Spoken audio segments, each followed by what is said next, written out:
Welcome back to our channel, where we explore the darker corners of world folklore and bring you the stories that have captivated imaginations for centuries. Tonight, we're venturing deep into the heart of Philippine mythology to tell you the tale of one of the most unsettling creatures ever conceived by human fear and imagination. Her name is the Manananggal, and her legend has terrified generations of Filipinos for hundreds of years. If you're here to wind down before sleep, I want to warn you, this story is deliciously disturbing.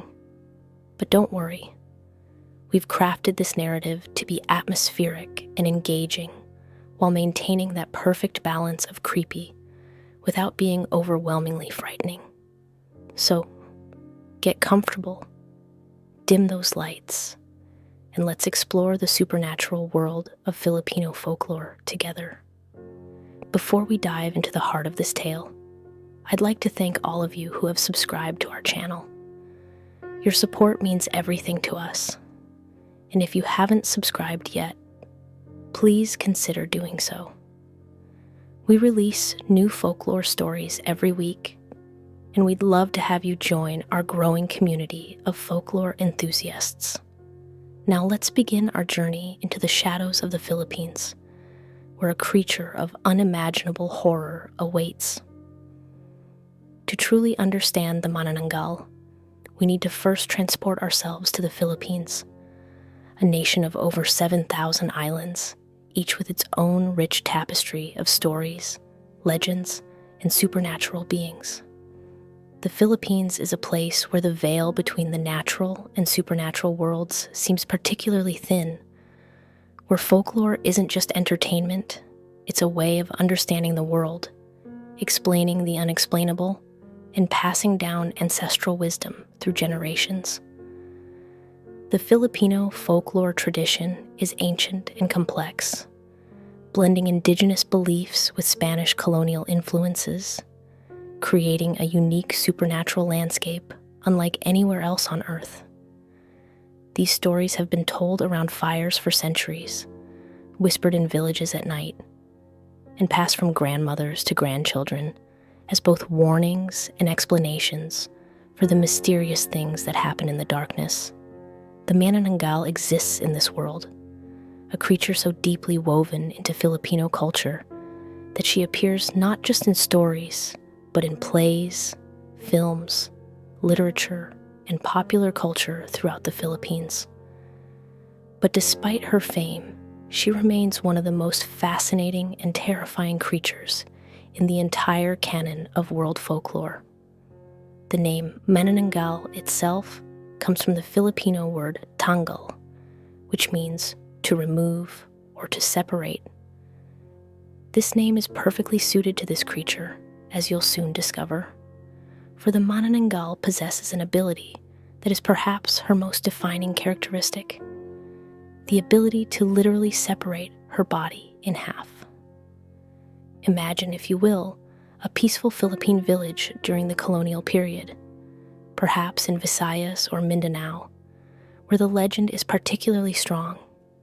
It's nighttime and the streets are empty.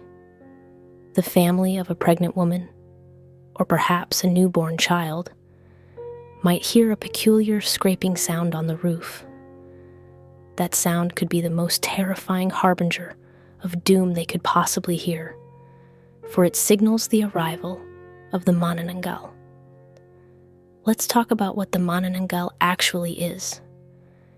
This is crucial to understanding this creature, because she's not just a simple monster. She's something far more complex and deeply unsettling. By day, the Manananggal appears as an ordinary human woman. She lives among people, perhaps in a village, perhaps in a town. She might be a neighbor, a friend, someone you see every day. She looks entirely normal, indistinguishable from any other woman in the community. This is perhaps what makes her so terrifying. The Manananggal could be anyone: your neighbor, your friend, the woman at the market. This ordinary appearance by day makes her all the more monstrous when night falls. As darkness descends and night takes hold of the land, the Manananggal undergoes a horrifying transformation. She retires to a quiet place, perhaps a cellar, a cave, or a hidden room in her home. And then, something truly nightmarish occurs. Her body begins to separate, splitting cleanly at the waist. Her upper torso, her head, arms, and upper body detaches completely from her lower half.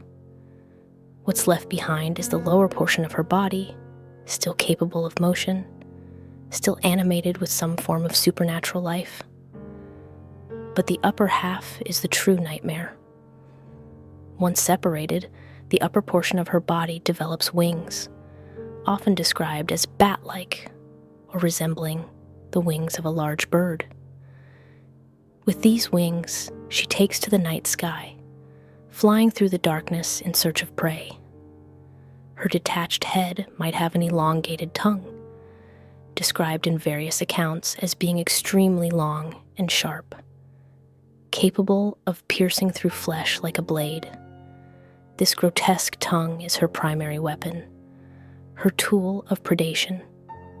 The physical description varies somewhat, depending on which region of the Philippines you're in and which version of the legend you're hearing. In some accounts, she's described as having a pale, sickly complexion, almost luminescent in the darkness. Her eyes are often described as glowing or reflecting light like an animal's. Her skin might appear translucent or waxy, giving her an otherworldly appearance. When she flies through the night, she makes distinctive sounds. Some describe it as a whooshing sound, others as a scratching or scraping noise. There's also often mention of a foul smell that accompanies her, a stench of decay and death that announces her approach to those who know to listen and smell for her coming. The most disturbing part of this transformation is that the lower half of her body remains behind, vulnerable and exposed. If the upper half doesn't return before dawn, the Manananggal is trapped. Her upper body cannot survive in daylight, and she'll be destroyed. This is the Manananggal's greatest weakness and the only real defense the people of the Philippines have against her. What drives the Manananggal to hunt? What is her purpose? According to Filipino folklore, the Manananggal hunts for human flesh and blood, but most particularly, she has a terrible appetite for fetuses and newborn babies. She specifically preys on pregnant women and new mothers.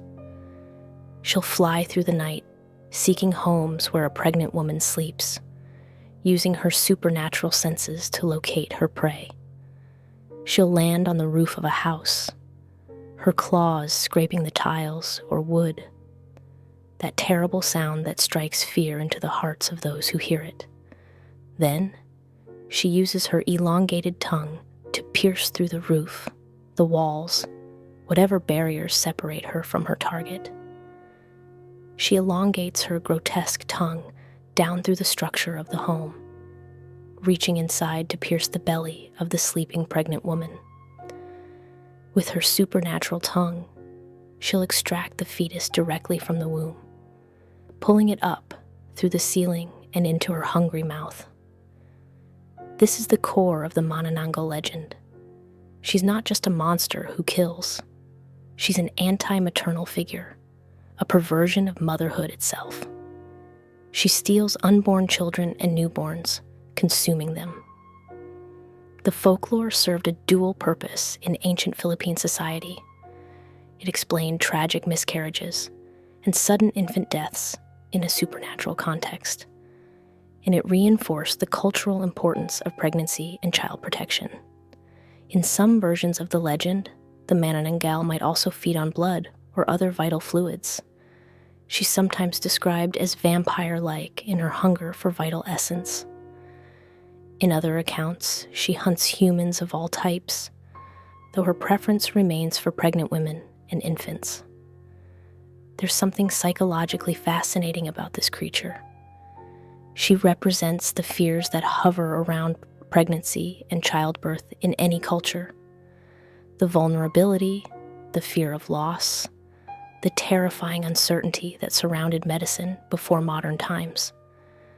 The Manananggal takes those fears and gives them a physical form, a concrete enemy that the community can understand and theoretically defend against. The history of the Manananggal legend in the Philippines is long and complex. While we can't pinpoint exactly when the legend began, we know it's deeply rooted in pre-colonial Filipino mythology and belief systems. The legend was already well established when Spanish colonizers arrived in the 16th century, and it has persisted for over 400 years since. The Philippines' indigenous peoples, before colonization, had a rich supernatural tradition. They believed in various spirits, creatures, and supernatural beings that inhabited the natural world alongside humans. Many of these beings were associated with particular locations, particular times of day, or particular human activities. When Spanish Catholicism arrived, there was a fascinating blending of indigenous beliefs and Catholic theology, creating a unique supernatural landscape. The Manananggal existed in this blended world. She appeared in both indigenous mythology and in Catholic-influenced folklore, sometimes interpreted through the lens of demonic possession or witchcraft. Throughout the colonial period and into the modern era, accounts of Manananggal sightings and attacks were recorded in various written sources. While these accounts are difficult to verify historically, they were certainly taken seriously by the communities in which they occurred. A pregnant woman who experienced a miscarriage might describe being attacked by the Manananggal during the night. A family that lost an infant might speak of mysterious scratching sounds on the roof, followed by the child's sudden death. These accounts, while clearly supernatural in origin, represented real grief and real tragedy, being filtered through cultural and religious frameworks for understanding. The legend of the Manananggal was particularly strong in the Visayas region of the Philippines and in Mindanao, though versions of the story exist throughout the entire archipelago. Different regions developed their own local variations and details. In some areas, she was said to have a sister or companion, another Manananggal. In others, specific villages or towns were said to be particularly prone to her attacks. Some regions spoke of protective practices that could prevent her from entering homes, while others emphasized the importance of finding and destroying her lower body during the daylight hours.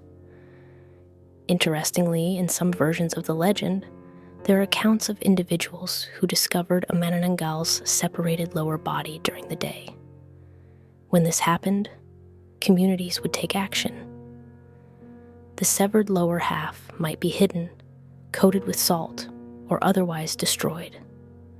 Without her lower body to return to as dawn approached, the Manananggal's upper half was said to be destroyed by the sunlight, meeting a final, terrible end. Some accounts describe the creature's body being found at night, with the upper half desperately trying to reconnect with the lower half. The race against time, the Manananggal trying to rejoin her two halves before dawn, created a sense of dramatic urgency in the folklore. In colonial-era documents and records, particularly those written by Spanish priests and administrators, there are references to Manananggal-like creatures and to local beliefs about supernatural women who hunted at night. Some of these colonial accounts attempted to rationalize the legend through the lens of Catholic demonology, suggesting that the Manananggal was actually a witch possessed by a demon, or a woman who had made a pact with evil forces. This Catholicized interpretation didn't replace the indigenous understanding of the creature. Rather, it blended with it, creating a more complex mythology. By the time of Philippine independence and into the 20th century, the legend had become firmly embedded in Filipino popular culture. The Manananggal appeared in local plays and theater productions, in folk tales collected by ethnographers, and in the oral traditions of families throughout the nation. Children grew up hearing about the Manananggal, and many Filipino parents used stories about her as cautionary tales and a way to encourage children to behave properly and stay safe at night. In modern times, the Manananggal has become something of a cultural icon in the Philippines. She appears in horror films, in contemporary literature, and in Filipino media. Yet despite her presence in popular culture, the legend hasn't lost its power to disturb and frighten. There are still regions of the Philippines where people express genuine belief in the Manananggal's existence, and where protective practices against her are observed during pregnancy. One of the most fascinating aspects of the Manananggal legend is that it's not static. Throughout the Philippines, different communities have developed their own variations and interpretations of the creature. These variations are important because they show how folklore evolves and adapts within cultural contexts, and how different regions might use the same basic legend to express their own unique fears and values. In the Visayas, particularly in Panay Island, the Manananggal is often described as a widow or an older woman. In these versions, the legend might incorporate elements of social commentary. The creature perhaps representing fears about aging women or marginalized figures in society. The creature in Visayan accounts is often particularly associated with the nighttime hours between midnight and dawn, with the most dangerous hours being just before sunrise, when she must desperately return to her lower body. In Mindanao, particularly among Visayan communities, the Manananggal is sometimes described with additional horrifying details. In some Mindanao versions, she's said to possess multiple tongues, or an extraordinarily long single tongue, capable of reaching into homes from a great height. Some accounts describe her as having claws on her hands that can rake across roofs and walls, creating that distinctive scraping sound that announces her presence. In these versions, the danger to expectant mothers and infants is even more pronounced, and protective rituals are correspondingly more elaborate. In other regions of the Philippines, the Manananggal is sometimes conflated with other supernatural creatures or given additional powers. In some accounts, she can shapeshift, taking the form of a bird or a large bat to conceal her true nature. In other versions, multiple Manananggals operate in the same region, sometimes cooperating, sometimes competing with each other for prey. These variations reflect local supernatural ecosystems, the collection of creatures and spirits believed to inhabit particular regions. The method of the Manananggal separation varies as well across different regions. In some accounts, she simply pulls herself apart at the waist through sheer supernatural force. In others, she uses a special incantation or ritual to separate. Some versions describe a physical mechanism, perhaps a magical blade or a supernatural procedure passed down through generations of Manananggals. In still other accounts, the separation is said to occur through demonic influence or dark magic learned from a malevolent source. Different regions also developed different protective practices based on their understanding of the Manananggal's nature and vulnerabilities. In some areas, it was believed that blessed salt scattered around the home would prevent the Manananggal from entering. In others, crucifixes or religious iconography was thought to be protective. Some communities practiced a form of preventative medicine. Pregnant women and new mothers would sleep in specific positions, cover their abdomens with protective cloths or amulets, or remain in well-guarded, multiple-chambered homes where it would be difficult for the creature to gain access. In the Tagalog regions around Manila and surrounding provinces, the legend took on slightly different characteristics. The Tagalog Manananggal was sometimes described as beautiful and seductive by day, not just an ordinary woman, but an unusually attractive one who might use her charm to move through society undetected. This variation emphasizes the danger of the unseen threat, the killer who walks among us appearing harmless or even appealing. Some regional variations also describe the Manananggal's lower body as gaining its own agency while separated. Rather than simply remaining hidden and vulnerable, the lower body in some accounts could move, hop, or shuffle around seeking a hiding place where the upper body would be unable to locate it. This created a variation in the legend's tension. Not only must the upper body return before dawn, but she must also find her separated lower half. There are also accounts of Manananggals with different appetites in different regions. While the most common prey is fetuses and newborns, some regional variations describe the creature as hunting the sick, the elderly, or individuals suffering from particular ailments. In some versions, the Manananggal's hunger is less discriminate. She simply hunts any human prey she can find, using the protection of darkness to conceal her predation. One particularly interesting variation appears in some versions of the legend from the Philippines' eastern provinces. In these accounts, the Manananggal is said to be countable. She exists as part of a specific group or number. There might be 7 Manananggals in a region, or 13, or some other specific number. This variation reflects a more systematic approach to understanding supernatural threats. If you know how many creatures exist, you can theoretically protect yourself by understanding their territories and habits. Some modern interpretations of the legend, particularly those appearing in contemporary Philippine horror films and literature, have added new dimensions to the Manananggal. These modern retellings sometimes explore the psychology of the creature. What drives her to hunt? Is she capable of feeling? Is there a way to break her curse? Some modern versions suggest that a Manananggal might not be inherently evil, but rather cursed, trapped in her horrifying form, desperate for release.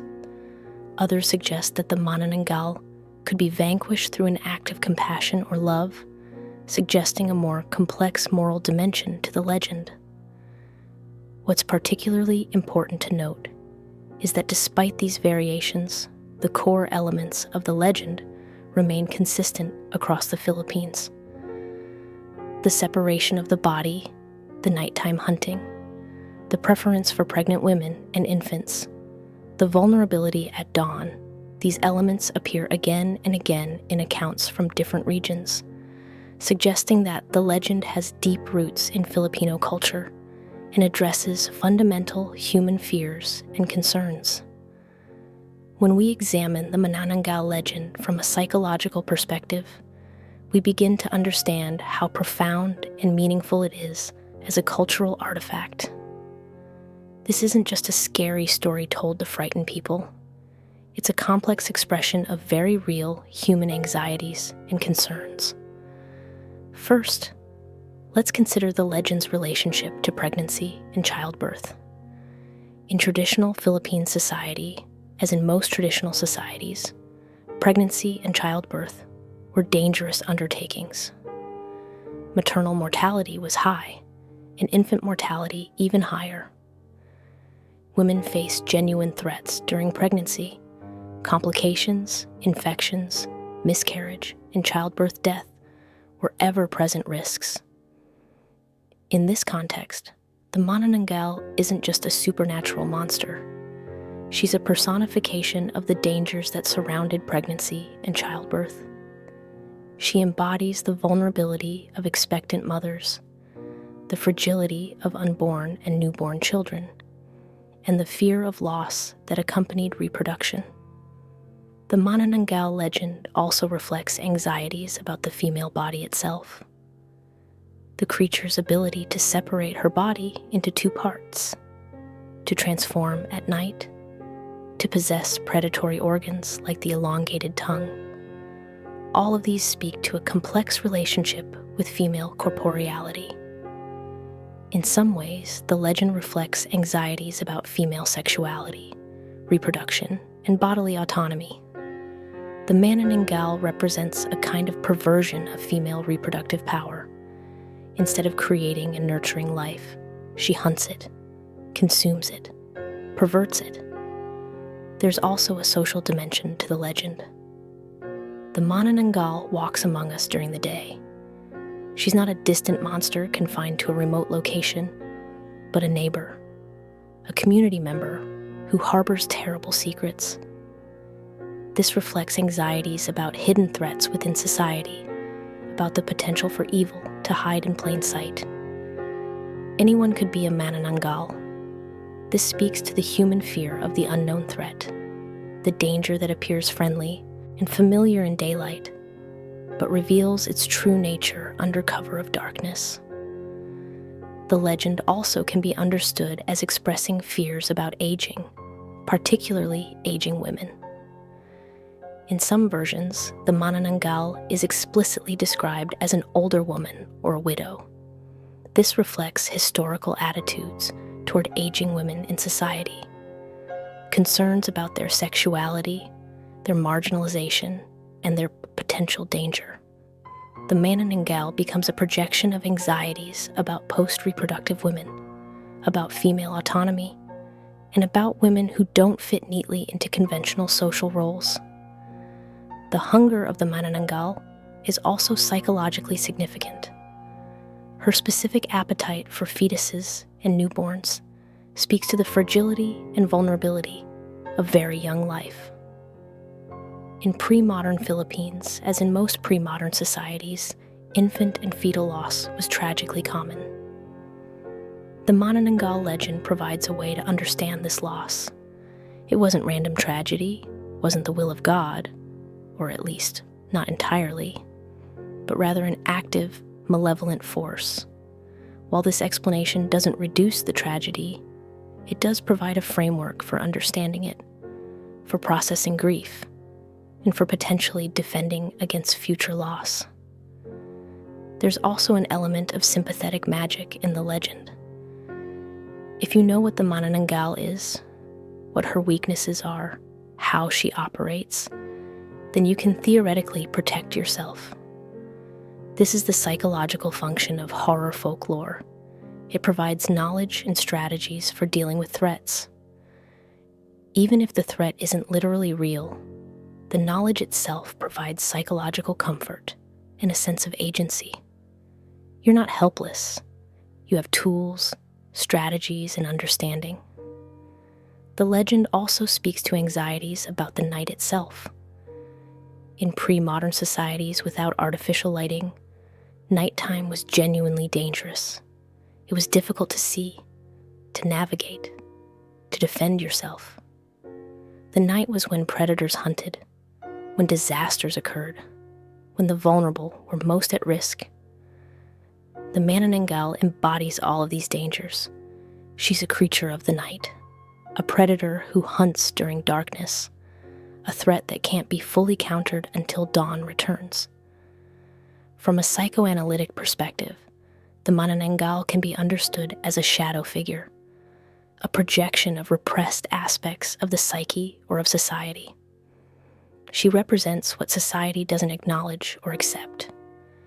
She's the anti-mother, the perversion of female nurturing power. She's the hidden threat, the dark secret. She's the embodiment of desires or drives that society condemns. The legend allows communities to acknowledge and grapple with these aspects through the safe framework of folklore. The legend also relates to concepts of bodily integrity and boundaries. The Manananggal's ability to separate her body into two parts violates the fundamental assumption of bodily unity and integrity. This is deeply unsettling to humans at a primal level. We expect our bodies to be whole and undivided, The Manananggal's fragmentation is horrifying precisely because it violates this fundamental expectation. Similarly, her ability to penetrate homes, to reach into pregnant bodies, to extract fetuses, all of this involves the violation of bodily and spatial boundaries. These violations resonate with deep human fears about vulnerability and violation. Finally, the Manananggal legend can be understood as addressing gender dynamics and power relationships. She's a female predator in a society with complex gender roles. Her hunting occurs at night, in private, against vulnerable individuals. In some ways, she represents anxieties about female agency and female danger, the potential for women to harm, to hunt, to transgress social boundaries. These anxieties are complex and deserve careful consideration in the context of gender studies and folklore analysis. Throughout the Philippines, generations of people have developed strategies and practices for protecting themselves against the Manananggal. These protective practices are fascinating because they reveal how communities understand the creature's nature and vulnerabilities, and how they attempt to reclaim agency in the face of supernatural threat. The most fundamental protective practice is understanding the Manananggal's vulnerability to sunlight. Because her upper body cannot survive in daylight, the primary strategy is survival until dawn. Staying awake through the night, remaining in well-defended spaces, and simply waiting for the sun to rise can protect against the creature. This is why many communities practice nighttime vigilance during pregnancy, staying alert, staying together, and maintaining watchfulness through the hours of darkness. One of the most common protective practices involves blessed salt.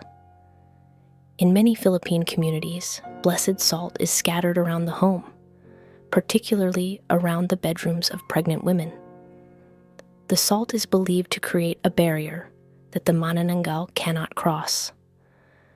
Some accounts describe salt creating a protective circle, while others suggest that the salt simply repels or harms the creature. The use of salt in protective magic has roots in many cultures. Salt has been associated with purification and protection in various traditions, and in the Philippine context, it became incorporated into protective practices against supernatural threats. Religious protection is also widely practiced. Crucifixes, religious icons, blessed candles, and religious prayers are believed to offer protection against the Manananggal. This reflects the blending of indigenous Filipino beliefs with Catholic Christianity, while the Manananggal predates Catholicism in the Philippines. Catholic religious symbols and practices became incorporated into protective strategies. Pregnant women might wear crosses or scapulars, keep religious images in their bedrooms, or recite prayers throughout the night. Some accounts describe priests performing blessings on homes to protect against supernatural threats. Certain plants and herbs are also believed to be protective.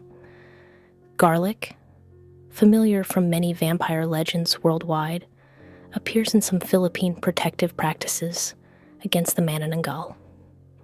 Specific local plants and herbs, believed to have spiritual properties, might be hung in homes or worn by vulnerable individuals.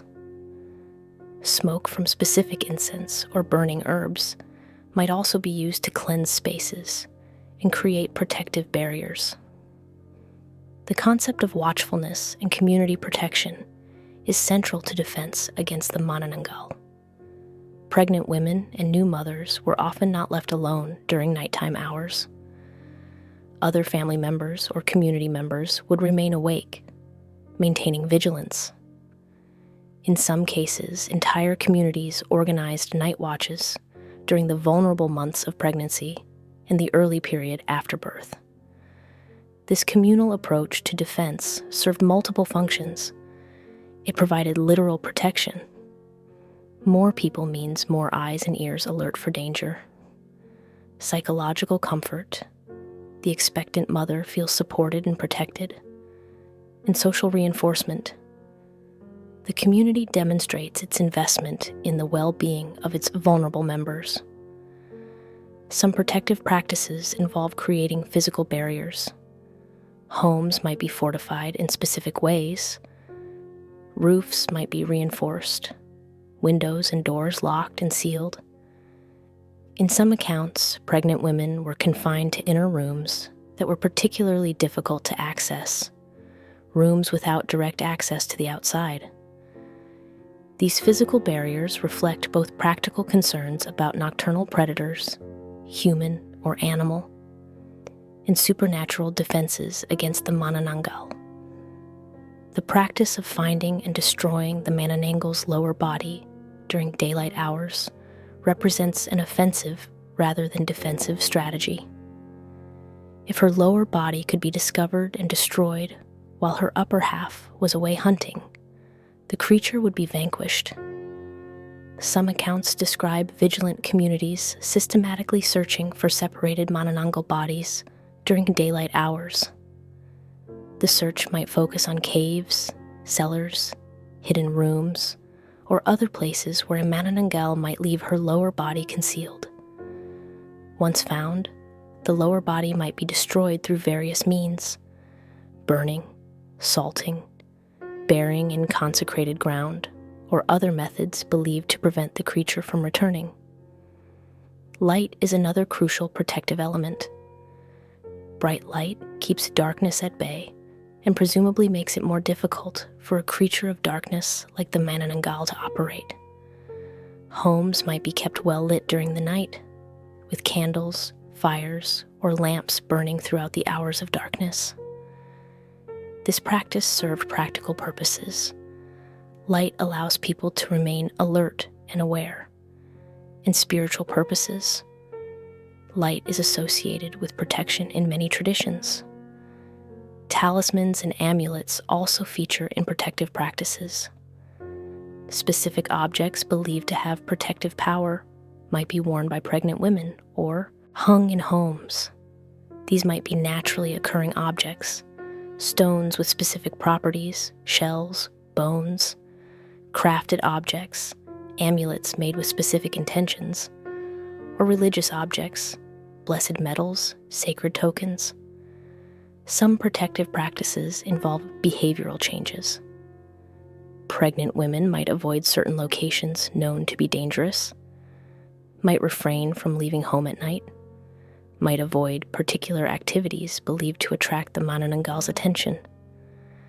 These behavioral practices reflect both practical safety concerns and cultural understandings of what attracts supernatural threats. Interestingly, in some regions, the Manananggal is said to be repelled by sound. The creature is described as vulnerable to loud noises, alarm bells, or percussion instruments. Some accounts describe communities using drums or other noisemakers to drive away the creature or to alert others to her presence. This protective strategy transforms the potential victims into active defenders, using sound and noise to create an inhospitable environment for the predatory creature. Prayer and spiritual practice are also central to protection. Different religious traditions offer different prayers and spiritual practices believed to offer protection. Catholic prayers, indigenous spiritual practices, or combinations of both might be employed. The act of prayer itself provides psychological comfort and a sense of spiritual protection, even setting aside the question of whether supernatural protection is actually occurring. In modern times, these traditional protective practices have evolved.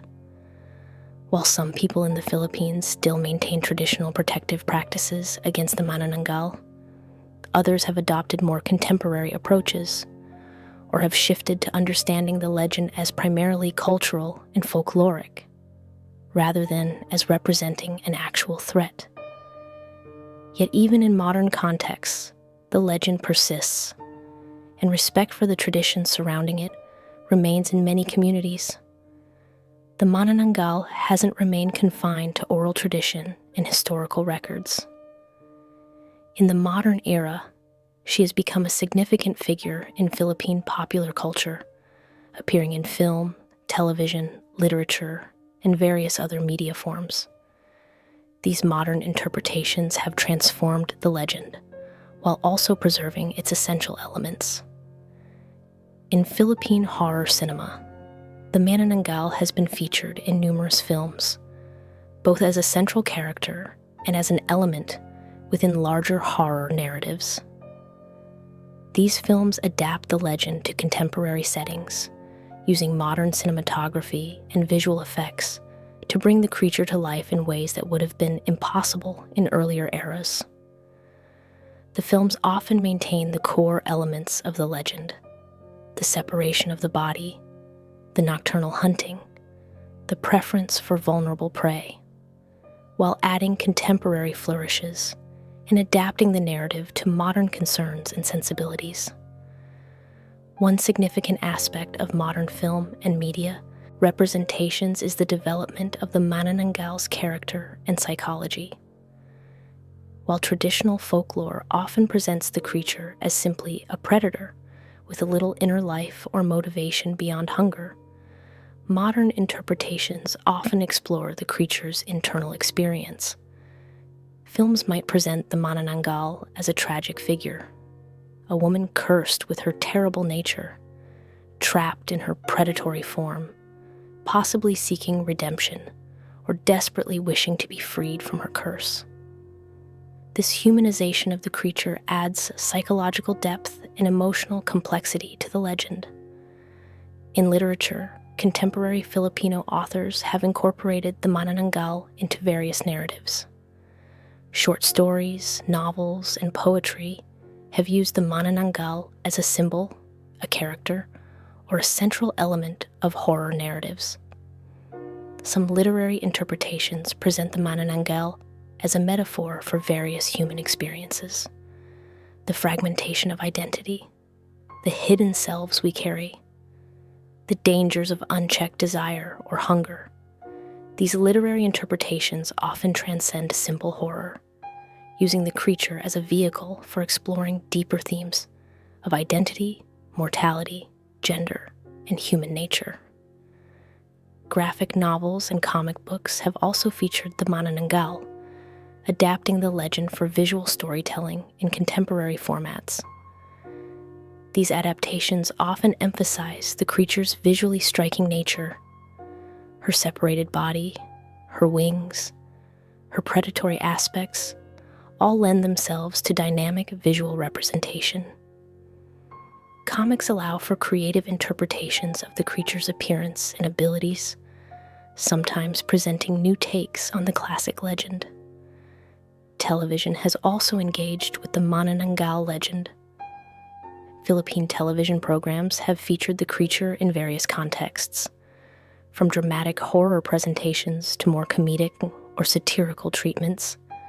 Television's episodic format allows for development of the legend over multiple episodes, for exploration of the creature's impact on communities and individuals, and for creative storytelling that wouldn't be possible in a single film presentation. In digital media and online spaces, the Manananggal has found new life. YouTube videos, podcasts, online storytelling platforms, and web-based horror narratives have incorporated the Manananggal into contemporary folklore sharing. These digital platforms have democratized folklore distribution, allowing people outside the Philippines to encounter the legend and allowing Filipinos throughout the diaspora to engage with elements of their cultural heritage.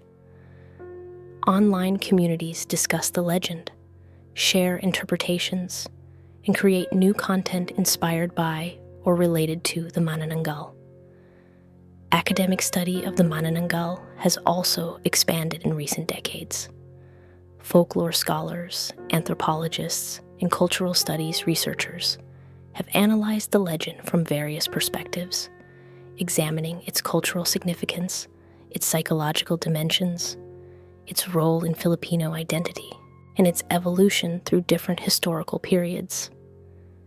These academic interpretations add scholarly rigor and depth to the understanding of the legend, while also raising important questions about how folklore is preserved, studied, and transmitted in contemporary society.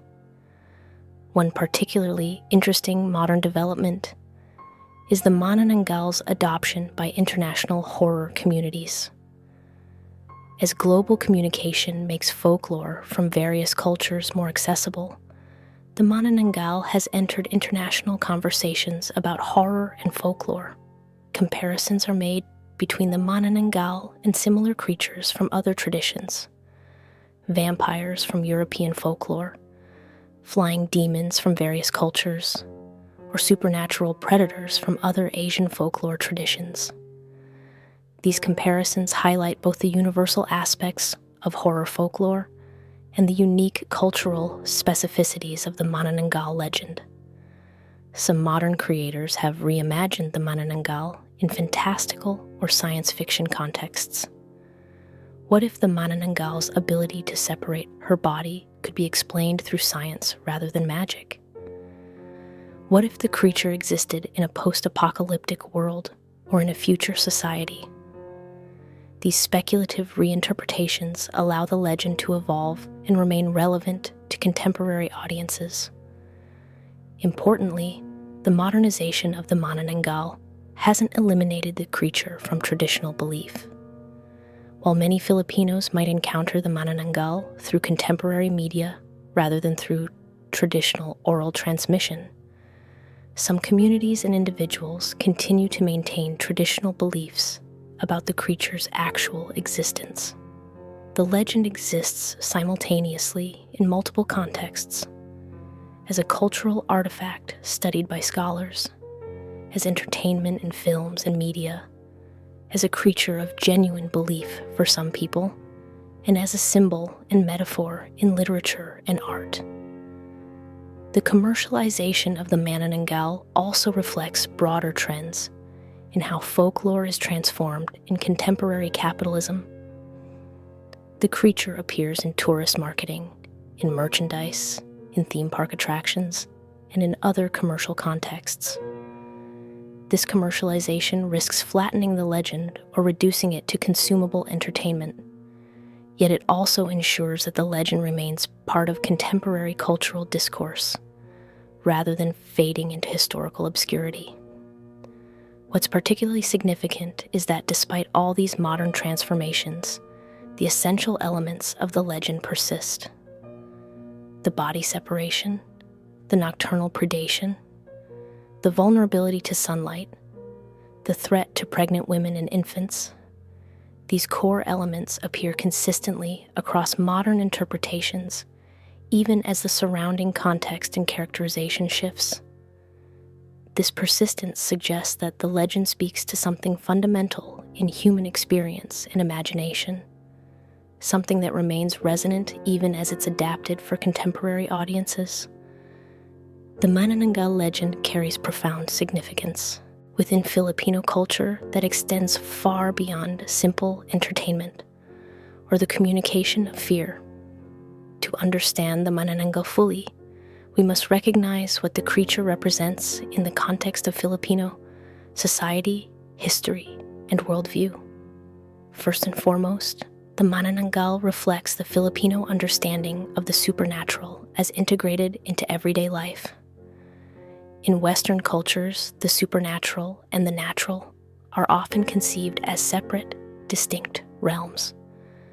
Folklore and superstition are often relegated to entertainment or to the past. But in Filipino culture, the supernatural has historically been understood as woven into the fabric of daily reality. The Manananggal doesn't exist only in scary stories. She exists in the same world as ordinary people, walking among them during the day, hunting at night. This integration of the supernatural into everyday life reflects a worldview where spiritual and material realities are not fundamentally separate. The Manananggal also represents the Filipino cultural concern with vulnerability and protection, particularly around reproduction and childbirth. As we discussed earlier, pregnancy and childbirth were historically dangerous in the Philippines, as they were everywhere before modern medicine. But the Manananggal legend specifically embodies this danger in a way that makes it communicable and comprehensible. The creature becomes a framework for understanding and processing the very real tragedy of miscarriage and infant mortality. In telling stories about the Manananggal, communities weren't just entertaining themselves, they were processing collective grief, transmitting knowledge about vulnerability and protection, and reinforcing social bonds through shared narrative. The legend also speaks to Filipino values around community and kinship. The protective practices against the Manananggal typically involve community engagement, extended family members staying awake to watch over pregnant women, neighbors participating in vigilance, entire communities organizing to search for the creature. These practices reinforce community bonds and mutual responsibility. The legend thus becomes a vehicle for expressing and reinforcing the value of communal care and interdependence. In traditional Filipino society, individual survival was often dependent on community cooperation, and the Manananggal legend reflects and reinforces this reality. Gender dynamics are also central to the cultural significance of the Manananggal. The creature is unambiguously female, and her predation targets specifically the female reproductive capacity. In some ways, the legend reflects anxieties about female power and female sexuality, but it also reflects genuine concerns about women's vulnerability. Pregnant women and new mothers are genuinely vulnerable, and the legend acknowledges this vulnerability even as it provides strategies for protection. The legend also, paradoxically, ascribes tremendous power to a female figure. The Manananggal is formidable, dangerous, and powerful. She's not a helpless victim. She's a predator. This complexity in the representation of a female power makes the legend particularly interesting from a gender studies perspective. The Manananggal also represents the Filipino cultural understanding of the night as a liminal, dangerous time. Night is when the normal rules don't apply, when the supernatural becomes more active, when protection becomes necessary. This reflects both pre-modern realities, night genuinely was more dangerous, and cultural beliefs about the nature of darkness. The Manananggal embodies the specific dangers of night. She cannot operate in daylight. She emerges as darkness falls. She must return before dawn. The legend thus reinforces cultural patterns around nighttime behavior, protection, and vigilance. From a historical perspective, the Manananggal legend is significant because it represents continuity of Filipino cultural traditions despite colonization and modernization. The legend existed before Spanish colonization, persisted through centuries of colonial rule, and continues to exist in contemporary times despite significant modernization and globalization. This persistence suggests that the legend addresses something fundamental and enduring in Filipino experience. Even as Philippine society has transformed dramatically over the past centuries, the Manananggal remains culturally resonant. This speaks to the power and depth of the legend, and to the enduring concerns it represents. The legend is also significant as a form of cultural resistance and indigenous knowledge. During colonial periods, indigenous Filipino beliefs and practices were often suppressed or subordinated to colonial systems. Yet the Manananggal persisted, maintaining itself within oral tradition and community practice. The legend thus represents a form of cultural knowledge that couldn't be entirely eliminated or replaced by colonial systems.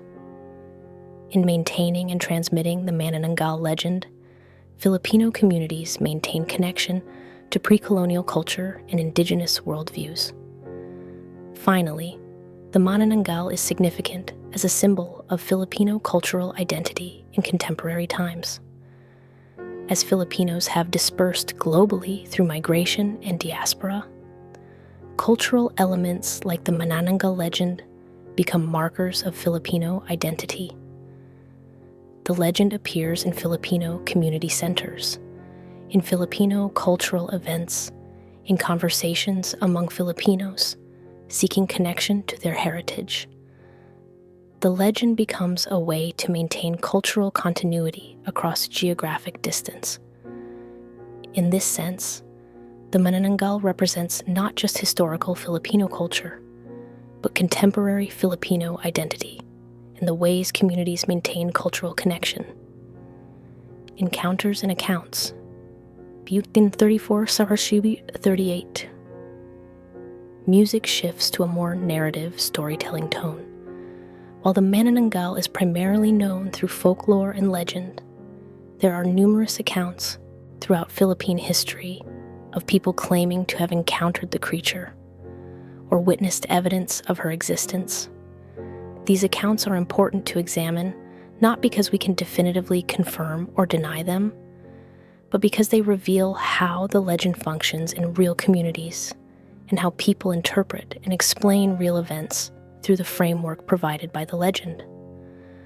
One category of accounts involves reports of mysterious scratching or scraping sounds on roofs at night, particularly in homes where pregnant women were present. These sounds were often interpreted as evidence of a Manananggal's attempt to enter the home. In many cases, the sounds were likely natural explanations, tree branches, animals, wind effects, but they were filtered through the cultural framework of Manananggal belief and interpreted as supernatural threat. This is an important dynamic. The legend doesn't just exist in abstract belief. It shapes how people interpret ambiguous sensory experiences. Another significant category of accounts involves sudden miscarriages or infant deaths that were attributed to Manananggal attacks. When a pregnant woman suffered a miscarriage, or when an infant died without a clear medical explanation, these deaths might be attributed to the creature. The family might report that the mother had heard strange sounds, had felt unwell, or had experienced disturbing dreams. Medical complications that we would now understand through physiological and biological frameworks were understood through the framework of supernatural predation. These accounts are tragic in their human dimensions, families dealing with the loss of unborn or newborn children, but they're also fascinating from a cultural perspective, as they show how the Manananggal legend functioned as an explanatory framework for real tragedy. There are also accounts of people claiming to have discovered a Manananggal's separated lower body during daytime hours. These accounts typically describe the discovery of a strange, partially decomposed, or grotesque body part, the discovery of which led to community action. In some accounts, the lower body was destroyed, and subsequently, the Manananggal attacks in that region ceased, suggesting that the creature had been vanquished. While we cannot verify these accounts, they're significant as examples of how the legend functioned in real communities. They provided explanations for the disappearance of perceived threats or the cessation of tragic events. Some accounts describe individuals who claim to recognize a Manananggal among their community members. These accounts typically describe a woman who was suspected of being a Manananggal based on behavioral indicators or physical signs. Perhaps she was unusually pale, slept at unusual hours, or exhibited other characteristics interpreted as Manananggal indicators. In some cases, such accusations led to severe social consequences for the accused woman. These accounts are concerning from a modern perspective because they reveal how folklore belief could function to harm individuals, particularly women who didn't conform to social expectations or who exhibited unusual characteristics. There are also historical accounts from colonial-era documents that reference Manananggal-like creatures and beliefs. Spanish colonial administrators and priests documented local beliefs about supernatural women who hunted at night. While these colonial accounts often filtered indigenous beliefs through European Christian perspectives, they provide historical evidence that the Manananggal legend was well established and taken seriously during the colonial period. Some accounts describe specific locations in the Philippines that were known to be particularly dangerous due to Manananggal presence. Certain villages, regions, or geographic features were said to be favored hunting grounds or hiding places for the creature. These geographic anchors of the legend made the threat feel more concrete and localized. The legend wasn't just about abstract supernatural danger. It was about specific, local threats in specific known places. Medical anthropology perspectives on these accounts are particularly illuminating. Many pregnancy and childbirth complications that were historically attributed to supernatural causes are now understood through medical frameworks. Spontaneous abortion, maternal complications, placental issues, sudden infant death syndrome. All of these have biological explanations that were unknown in pre-modern times. The Manananggal legend provided a culturally coherent way to understand and respond to these medical realities without understanding their biological cause. This doesn't mean the legend wasn't real in its social and cultural effects. It was very real in how it shaped behavior, community response, and individual experience. Some contemporary accounts come from people who maintain traditional beliefs and who interpret personal experiences through the framework of Manananggal belief. These modern accounts suggest that the legend hasn't simply faded into historical obscurity, but continues to provide a meaningful framework for understanding certain types of events or experiences for some people. Whether one accepts these accounts as evidence of the creature's actual existence, or interprets them through psychological or cultural frameworks, they're significant as evidence of the legend's continued cultural vitality. Interestingly, some accounts describe interactions or negotiations with the Manananggal, attempts to reason with the creature, offers of alternative food or prey, rituals designed to appease or redirect the creature. These accounts, while less common than accounts of attacks or defensive measures, suggest a more complex relationship with the creature in some cultural contexts. Rather than simple predator-prey dynamics, some accounts suggest the possibility of coexistence or negotiation with the supernatural threat. There are also accounts of shamans, healers, or spiritually powerful individuals who claim the ability to combat or control the Manananggal. These individuals allegedly possessed supernatural powers or knowledge that allowed them to protect communities from the creature, or even to hunt and destroy her. These accounts reflect the role of spiritual specialists in traditional Filipino society and the ways that communities relied on individuals believed to have special, supernatural knowledge or power. Some accounts describe the physical appearance of the Manananggal in greater detail than is provided in the basic legend. These detailed descriptions often vary. Different witnesses describe different physical characteristics, suggesting either that multiple creatures existed with different appearances, or that the legend has been elaborated and modified as it's been transmitted through time. These variations in appearance descriptions are particularly interesting to folklorists because they reveal how legends evolve and are shaped by individual experience and creativity. To fully appreciate the Manananggal, it's useful to compare her to similar creatures from other folklore traditions around the world. These comparisons illuminate what makes the Manananggal unique, while also revealing universal patterns in how human cultures understand supernatural threats. The most obvious comparison is to vampires from European folklore.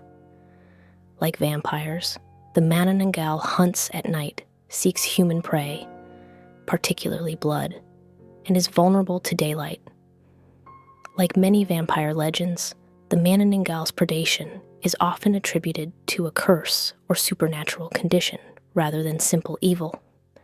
However, the Manananggal differs significantly from classical vampires in several ways. She doesn't need to drink blood continuously to survive in the way that vampires do. She doesn't rise from the dead. She's a living person transformed at night.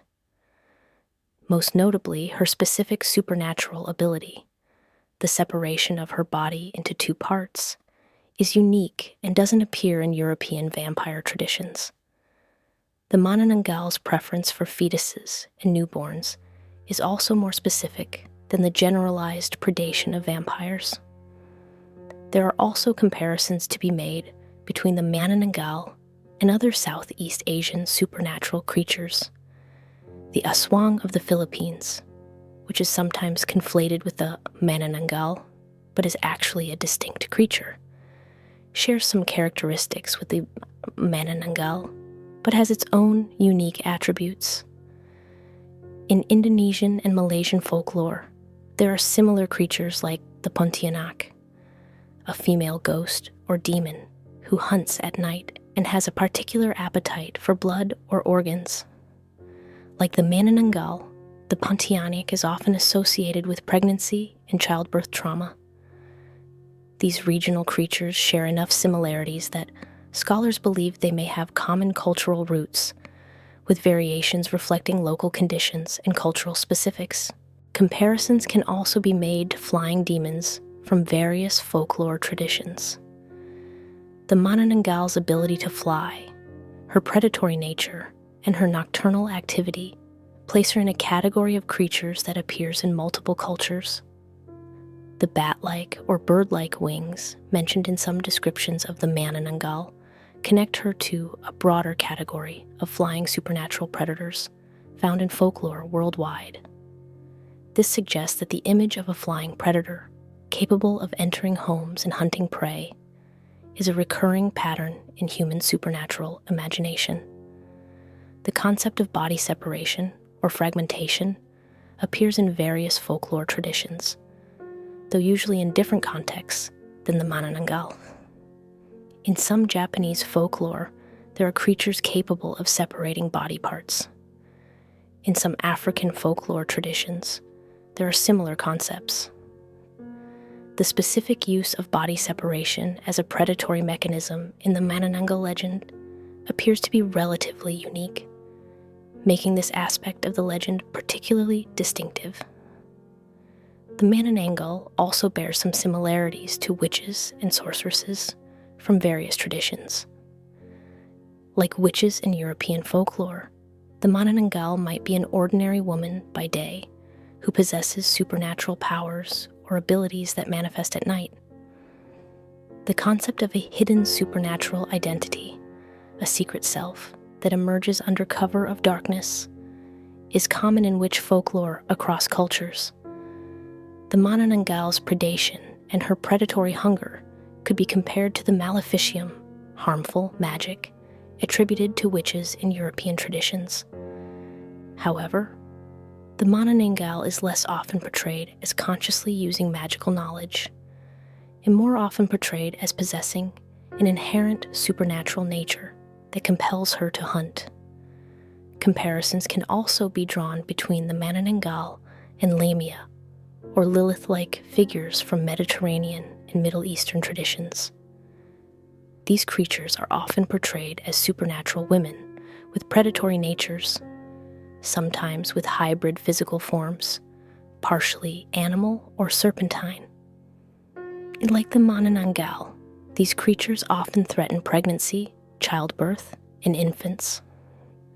The cultural pattern of associating predatory female supernatural beings with threats to reproduction appears across multiple cultures, suggesting that this pattern addresses universal human anxieties about reproduction and maternal vulnerability. The Manananggal's specific vulnerability to salt, religious items, and light connects her to broader patterns in folklore about supernatural vulnerabilities. Across many cultures, salt is believed to have protective or harmful properties against supernatural beings. Religious items similarly appear in folklore from many traditions as protective against supernatural threats. Light and darkness as forces opposing supernatural activity also appear across cultures. These universal patterns in folklore suggest common human strategies for conceptualizing how to defend against supernatural threats through purification, salt, spiritual protection, religious items, and the elimination of concealment, light. What makes the Manananggal particularly interesting in comparative perspective is her specificity. While she shares characteristics with creatures from other traditions, the particular combination of attributes, the body separation, the specific hunting method, the preference for fetuses and newborns, the nocturnal emergence from an ordinary daytime form, creates a distinctive supernatural being. She's not simply a derivative of another tradition, but a unique creation of Filipino culture, addressing Filipino concerns and reflecting Filipino worldviews. The Manananggal also differs from many supernatural predators in other traditions, in that the legend provides relatively clear mechanisms for defense and destruction. Unlike some folklore creatures that are essentially undefeatable, the Manananggal has clear vulnerabilities and specific defense strategies. This reflects the cultural function of the legend. It's not meant to create hopelessness, but rather to provide understanding and agency in the face of threat. Communities that believe in the Manananggal don't feel helpless. They have strategies, knowledge, and community practices that can protect them. Finally, it's worth noting that while the Manananggal shares characteristics with supernatural creatures from other traditions, she's distinctly Filipino. She emerges from Filipino cultural contexts, reflects Filipino concerns and values, and functions within Filipino cultural frameworks. Even as we draw comparisons to other traditions, it's important to recognize the Manananggal's cultural specificity and uniqueness. She's not simply a local variant of a universal creature. She's a unique creation of Filipino cultural imagination. In the Philippines today, the Manananggal occupies an interesting position. She exists simultaneously as a cultural artifact, a tourist attraction, an element of entertainment media, a subject of academic study, and for some people, a continuing object of belief and concern. Understanding how the Manananggal functions in contemporary Philippine society reveals how folklore evolves and persists in modern contexts. In urban areas of the Philippines, particularly in major cities, the Manananggal is often encountered primarily through media and entertainment, rather than through traditional oral transmission. Urban dwellers might encounter the creature through horror films, television programs, or online content, rather than through family storytelling or community transmission. This represents a significant shift from how the legend was traditionally transmitted, but it doesn't necessarily mean the legend is losing power. Media transmission can actually amplify folklore, making it available to wider audiences and ensuring its continued cultural presence. In more rural areas and in provincial regions, the Manananggal continues to function more in traditional ways. In these contexts, the legend is still transmitted orally, often from grandparents to grandchildren. The creature remains more integrated into local belief systems and community understanding of the supernatural. pregnant women in these regions might still observe traditional protective practices. Communities might still discuss Manananggal sightings or incidents, and the creature remains a living part of cultural consciousness rather than primarily an entertainment artifact. The Filipino diaspora has also transformed the relationship to the Manananggal legend. Filipinos living abroad in the United States, Canada, the Middle East, Europe, and other regions maintain connection to the legend as part of their cultural heritage. For diaspora communities, the Manananggal becomes a symbol of Filipino cultural identity, a way to maintain connection to Philippine culture and to transmit cultural knowledge to younger generations born outside the Philippines. Filipino American communities, for example, might share Manananggal stories as a way to educate younger family members about their cultural heritage. The legend thus becomes a bridge between diaspora communities and their ancestral homeland.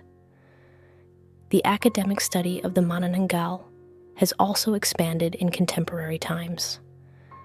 Folklore scholars, anthropologists, cultural studies researchers, and literature professors incorporate the Manananggal into their studies of Philippine culture, folklore, gender, and mythology.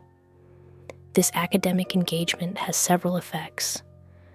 It legitimizes folklore study as an academic pursuit. It preserves detailed records of the legend. It generates new interpretations and understandings of the legend's significance, and it makes the legend available to international academic audiences. Academic study has transformed the Manananggal from primarily a community belief to also a subject of scholarly discourse. In contemporary Philippines, the Manananggal has also become a tourist attraction in some regions. Stories about the creature are told to tourists, merchandise featuring the Manananggal is sold, and cultural tourism sometimes incorporates the legend into packages about Philippine folklore and supernatural beliefs. This commercialization has both positive and negative aspects. On one hand, it ensures that the legend remains part of contemporary cultural discourse and generates economic activity in some communities. On the other hand, it risks reducing a complex cultural tradition to a consumable product and potentially distorting or flattening the legend's significance. The emergence of social media and online platforms has created new venues for Manananggal transmission and discussion. Filipino internet communities discuss the legend, share stories and interpretations, create fan art and creative content inspired by the creature, and debate the legend's meaning and significance. These online communities create new forms of folklore transmission and evolution, allowing people who might not have regular contact with traditional oral transmission to engage with the legend. Online platforms have also allowed international audiences to discover and engage with Philippine folklore, bringing the Manananggal to people who have no direct connection to Philippine culture. Interestingly, belief in the Manananggal's actual existence appears to persist in contemporary Philippines despite modernization and education. Surveys and studies have found that even in urban areas and among educated populations, some people express belief in or serious consideration of the creature's actual existence. This suggests that folklore belief persists even in contexts where scientific education and modern information should theoretically eliminate such beliefs. This persistence speaks to the cultural depth of the legend and to the ways that folklore addresses human needs and concerns that persist even in modern contexts. The Manananggal has also become significant in Filipino LGBTQ+ communities in some contexts. Some contemporary Filipino artists and creators have appropriated and reinterpreted the Manananggal in ways that speak to LGBTQ+ experiences and concerns. The creature's transgressive nature, her violation of bodily norms, and her existence outside conventional categories have been drawn upon for creative expression and community meaning-making. This represents one of the ways that folklore is continuously adapted and reinterpreted to speak to contemporary communities and concerns. In contemporary Philippine Catholic contexts, the relationship to the Manananggal has also evolved. While the legend persists within cultural tradition, the Catholic Church's influence has shifted how the legend is understood. In some contexts, the Manananggal is understood through a lens of demonic possession or witchcraft, concepts that map the indigenous legend onto Catholic demonology. In other contexts, the legend is simply accepted as part of cultural heritage without deep theological engagement. This reflects the broader reality that Philippine culture represents a complex blending of indigenous, Catholic, and modern secular elements. The Manananggal's presence in contemporary media production, films, TV shows, books, comics, has created new opportunities for creative reinterpretation. Contemporary creators can draw on the legend while adding new elements, exploring new themes, or applying the creature to contemporary concerns. Some modern interpretations explore the Manananggal through feminist lenses, examining questions of female agency, power, and predation. Others explore psychological dimensions, asking what drives the creature or what internal conflict she might experience. These creative reinterpretations keep the legend vibrant and relevant while allowing it to evolve. Government and educational institutions in the Philippines have also begun to engage with the Manananggal as a cultural artifact worthy of preservation and study. Some educational curricula incorporate Filipino folklore, including the Manananggal legend, as part of cultural education. This institutionalization of folklore represents a significant shift. The legend moves from being primarily a community practice to also being an official part of cultural education and heritage preservation. What's particularly significant is that despite all these transformations, from oral tradition to media, from community practice to academic study, from living belief to entertainment, the Manananggal remains recognizably itself. The core elements persist, the essential story remains coherent, and the creature continues to fascinate and frighten. This suggests that the legend has proven adaptable and resilient, capable of functioning across different contexts and for different purposes, while maintaining its fundamental character and cultural significance. To fully understand the power and persistence of the Manananggal legend, we need to examine what makes this creature psychologically effective, what makes her frightening, what triggers fear, responses in those who encounter her story, and why the legend continues to have emotional impact, even in modern contexts where the creature's actual existence is intellectually dismissed. The Manananggal is effective as a fear-generating creature because she combines multiple elements of human anxiety. She represents the fear of the hidden threat, the danger that walks among us in human form, indistinguishable from ordinary community members.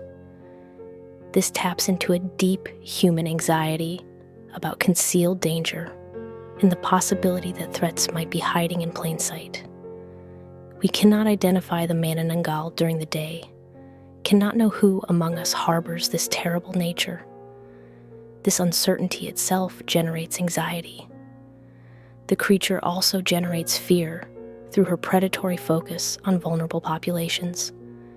Pregnant women and infants are genuinely vulnerable, genuinely at risk, and the Manananggal literalizes and personifies the dangers associated with reproduction and early life.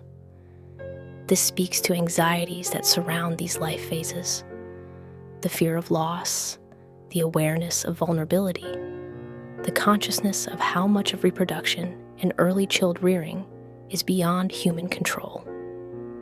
The The Manananggal makes these anxieties concrete and gives them a face, a form, an enemy to defend against.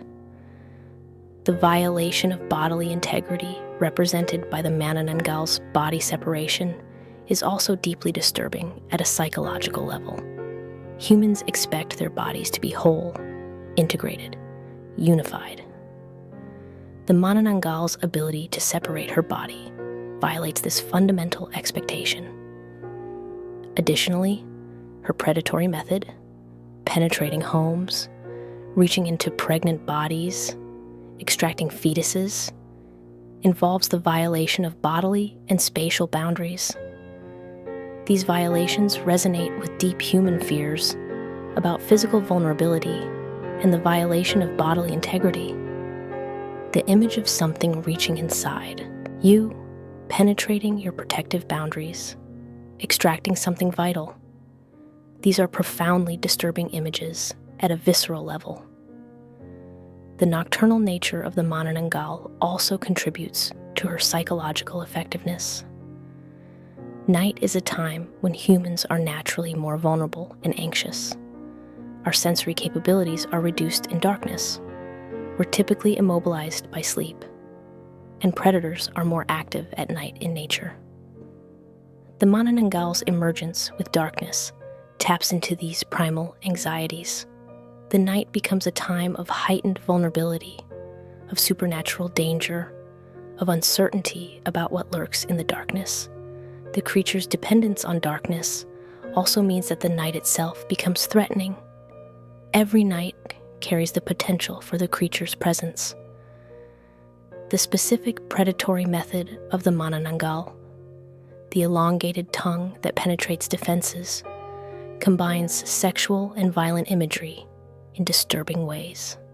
The tongue as a weapon, piercing and invading, carries suggestions of violation and assault. This combination of sexual and violent elements creates a particularly disturbing psychological impact, accessing multiple forms of human anxiety and fear simultaneously. The creature's supernatural nature is also psychologically important. Unlike a natural predator that can be hunted, killed, or deterred through ordinary means, the Manananggal operates according to supernatural rules. She cannot be killed by ordinary weapons, cannot be stopped by ordinary locks or barriers. She exists in a realm where human control is limited. This sense of facing a threat that operates by rules outside normal reality generates a specific type of anxiety and helplessness. Interestingly, the knowledge of the Manananggal's vulnerability, her need to return to her lower body, her vulnerability to sunlight, the possibility of destroying her separated body, also creates psychological responses. On one hand, this knowledge provides agency and hope. There are strategies for defense and destruction. On the other hand, it creates awareness of a terrible vulnerability and the burden of constant vigilance. The pregnant woman must stay alert through the night. The community must organize its defenses. This transforms the psychological impact from simple terror to a more complex state of anxious awareness and required vigilance. The legend also impacts psychology through its transmission and social sharing. The act of telling Manananggal stories to children creates formative experiences that shape psychological development. The stories become part of cultural consciousness, shared narratives that bind communities together, but also embed fear and anxiety into cultural experience. The legend becomes a shared template for understanding certain types of threats and dangers, shaping how community members interpret ambiguous events or sensory experiences. From a psychoanalytic perspective, the Manananggal can be understood as activating various defense mechanisms and unconscious concerns. She represents repressed aspects of the psyche, forbidden desires, dangerous female power, the shadow aspects of motherhood and femininity. Encountering the legend or the creature herself in the imaginations of believers requires psychological processing of these themes. The legend also impacts psychology through the creation of ritual practices and protective behaviors. The act of performing protective rituals, scattering salt, saying prayers, maintaining vigilance, provides psychological comfort even if the protective efficacy is questionable. These rituals create a sense of agency and control in the face of an otherwise uncontrollable threat. Psychology research has consistently shown that ritual provides comfort and reduces anxiety, regardless of whether the ritual has practical efficacy. The Manananggal-related protective practices thus serve an important psychological function. There's also a generational psychological impact to consider. Children who grow up with the Manananggal legend carry these narratives into adulthood, where they continue to shape how the person understands the world, relates to pregnancy and childbirth, and processes certain types of fears and anxieties. The legend becomes embedded in personality and worldview through childhood socialization. For diaspora communities, engaging with the legend as adults becomes a way to reconnect with childhood cultural experience and to maintain psychological connection to cultural heritage. The ambiguity of the legend also impacts psychology. Is the Manananggal real or imaginary? Does she actually exist, or is she metaphorical? This ambiguity creates psychological tension that the legend never fully resolves. The legend remains suspended between belief and skepticism, between the literal and the metaphorical. This unresolved ambiguity itself generates psychological engagement and thinking. Modern psychological approaches also recognize the Manananggal legend as potentially addressing post-traumatic aspects related to pregnancy loss and infant mortality. Communities that experience high rates of these traumas may find the legend psychologically functional as a way to process and understand these losses.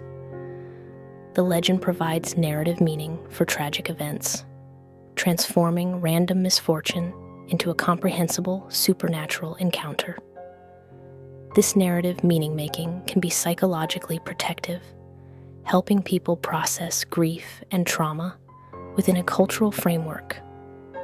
Finally, the Manananggal impacts psychology through the aestheticization of fear. The legend is not just frightening, it's beautifully, artistically crafted fear. The imagery of the creature, the narrative structure of the legend, the way the fear is built, all of these have aesthetic dimensions that make engagement with the legend emotionally and psychologically compelling. People often seek out the legend specifically for this combination of fear and aesthetic pleasure. The legend becomes a vehicle for exploring fear in a controlled context where the engagement is voluntary and can be terminated. This psychological engagement with contained fear appears to be a fundamental human need that folklore like the Manananggal legend serves.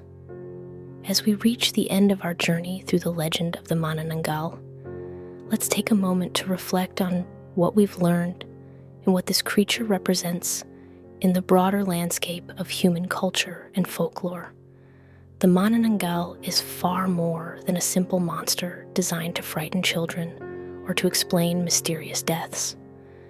She's a complex cultural artifact that reveals profound truths about Filipino society, about the nature of human fear, about the universal human need to understand and narrativize threats and dangers, and about the ways that cultures create meaning through storytelling and mythology. The legend speaks to real vulnerabilities and real dangers. The vulnerability of pregnant women and infants, the uncertainty that surrounded reproduction before modern medicine, the genuine dangers of nighttime in pre-modern societies. By giving these dangers a supernatural form, by creating the Manananggal, communities found a way to acknowledge, discuss, and attempt to mitigate these dangers. The legend transformed inchoate fear into a concrete narrative with a clear enemy, clear vulnerabilities, and clear strategies for defense. But the legend also speaks to deeper truths about the human psyche. We are creatures that make meaning through story. When faced with tragedy, uncertainty, or danger, we create narratives that make sense of these experiences. The Manananggal is one such narrative, a stunning and terrible metaphor for the forces that threaten reproduction, that endanger vulnerable life, that lurk in the darkness and uncertainty of human existence. The persistence of the legend across centuries, its adaptation to modern contexts, its continued resonance despite significant cultural, social, and technological change, all of this suggests that the Manananggal addresses something timeless in human experience. The specific details are Filipino, born from the particular history and culture of the Philippines. But the underlying themes, the vulnerability of pregnancy and infancy, the fear of hidden threats, the anxiety about the night and the unknown, the human need for community protection and mutual defense, these are universal. As the Philippines continues to modernize, as education spreads, as scientific understanding expands, the Manananggal continues to exist. She appears in films and literature. She's studied in universities. She's discussed on the internet. She's passed down in families. The legend has proven flexible and resilient, capable of evolving and adapting while maintaining its essential character. The Manananggal also serves as a reminder of the importance of folklore and mythology in human culture. These are not primitive artifacts to be abandoned as societies modernize. Rather, they're repositories of cultural wisdom, expressions of human creativity and imagination, and vessels for transmitting values, knowledge, and meaning across generations. The Manananggal legend carries within it the accumulated experience and wisdom of countless Filipino people across centuries. To dismiss it as mere superstition or entertainment would be to lose something valuable. For those of you who celebrate or maintain Filipino heritage, the Manananggal represents a connection to ancestral culture and collective history. To know the legend is to participate in a tradition that stretches back centuries, to share in narratives that have shaped Filipino consciousness and culture. For those of you new to the legend, we hope this exploration has illuminated not just the creature herself, but something about how cultures create meaning, how communities process fear and danger, and how the supernatural can serve profound cultural and psychological functions. As you drift towards sleep tonight, you might find yourself thinking about the Manananggal. Maybe you'll imagine her flying through the night sky, hear the scraping of her claws on a distant roof. Maybe you'll think about the communities that told her stories, the pregnant women who took protective measures against her, the generations of Filipinos who encountered her in the darkness of night or in the safety of family storytelling. And perhaps you'll develop a deeper appreciation for this remarkable creature and the culture that created her. Thank you for joining us on this journey into Philippine folklore and the dark, dangerous, and fascinating world of the Manananggal. If you've enjoyed this exploration, please consider subscribing to our channel for more folklore stories from around the world. Until next time, sleep well, dream safely, and remember, the night may hold mysteries, but with knowledge and community, we need not face them alone. Sweet dreams, and good night.